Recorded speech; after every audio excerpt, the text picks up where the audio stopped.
Okay ready sir చూడాలి sir చేయలేం పెట్టకండి అమ్మ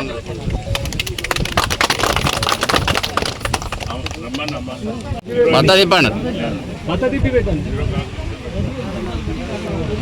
చైర్మన్ సార్ ఇటు మా సైడ్ ఓకే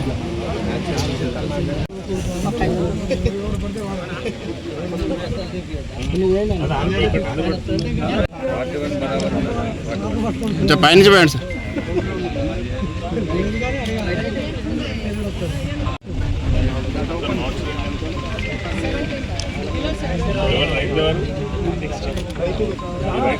చాలా హాస్యాస్పదంగా ఉన్నది. ఇప్పుడు అమ్మగా వివరిస్తా అంటుంది. మరి అమ్మగా ఇన్ని రోజులు 10 ఏళ్లలో ఎక్కడ పోయినాం అమ్మ? 10 ఏళ్లలో మరి కనపడలేదా కష్టాలు?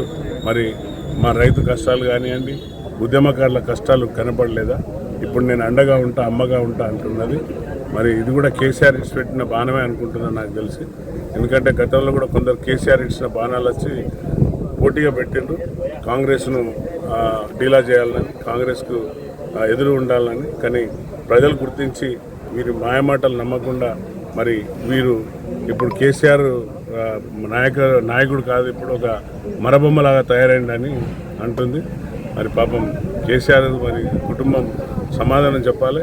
మాకు తెలిసి ఆస్తి తగాద విషయంలో వీళ్ళంతా దోసుకున్న ధనాన్ని పంచుకునే విషయంలో తెలంగాణ ప్రజలపైన అప్పులు కుప్పజేసి అప్పుల భారం ఆ డబ్బునంతా ఇప్పుడు ఏ విధంగా పంచుకోవాలనో తెలియక ఆ విషయంలో పంపకం విషయంలో మరి ఈరోజు ఒకరొక దిక్కు కొట్లాడుకొని బయటకు వచ్చి ఇప్పుడు హరీష్ రావు ఒక దిక్కు, కేటీఆర్ ఒక దిక్కు, మరి కవిత ఒక దిక్కు, ఇంకో అల్లుడు ఉన్నాడు.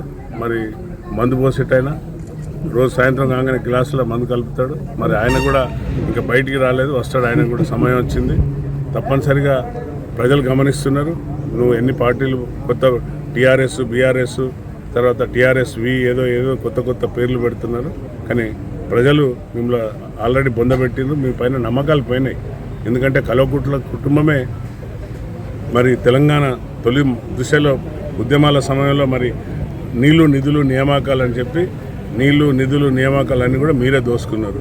మరి ప్రజలు గమనించే కదా 2 సార్లు మీకు పట్టం కడితే మీ యొక్క దోపిడీ గమనించే దీన్ని మీకు అందరికి కూడా కర్ర కాల్చి వాత పెట్టిండ్రు. మళ్ళీ ఇప్పుడు మళ్ళీ అమ్మగా జన్మెత్తి వచ్చినాం. సరే సోదరి కాబట్టి మనం ఒక మహిళను గౌరవించుకోవాలి కాబట్టి మహిళను మనం తప్పనిసరిగా గౌరవిస్తాం. మరి ఈ యొక్క మా ప్రభుత్వాన్ని కూడా మా ప్రజాపాలన కూడా అగౌరవంగా పరిచే విధంగా మాట్లాడుతున్నాం. సోదరి మరి గమనించి మాట్లాడు.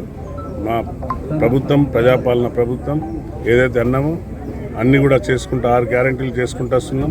నిధుల కొరత వల్ల కొన్ని ప్రజలకు అందులేకపోతున్నాం. తప్పనిసరిగా 2500 పెన్షన్ కూడా త్వరలోనే ఇస్తానని ముఖ్యమంత్రి గారు మన అసెంబ్లీలో కూడా చెప్పడం జరిగింది. తప్పనిసరిగా ప్రజలు ఆశీర్వదిస్తే తులం బంగారం కూడా వస్తుంది. ఎందుకంటే ఆ కాన్ఫిడెంట్ ఉన్నది మన ముఖ్యమంత్రి గారికి, క్యాబినెట్కు. అహర్నిశలు పనిచేస్తున్నారు క్యాబినెట్ అంతా కూడా. తప్పనిసరిగా మీరు వేసే కుతంత్రాలు, నక్కజిత్తుల వేషాలు అన్నీ కూడా గమనిస్తున్నాం. మరి పెద్దలు జీవన్ రెడ్డి అంటే అందరూ పెద్దలు గౌరవించేది, నమస్తే పెట్టేది 2 చేతులు ఎత్తి.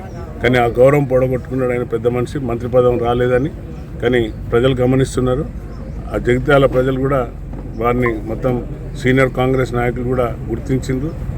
యువ బ్లడ్ వస్తుంది, యువ రక్తం వస్తుంది కాబట్టి కొత్త నీళ్ళు వచ్చినప్పుడు సహజంగా పాత నీళ్ళు పోతాయి. కాంగ్రెస్ చెక్కు చెదరనేది. ఎన్ని వచ్చినా కూడా ఏం చేసినా కూడా కాంగ్రెస్ని ఎవరిని కూడా మరి దాన్ని ఢీకొనలేరని మీడియా ద్వారా తెలుపుతున్నారు.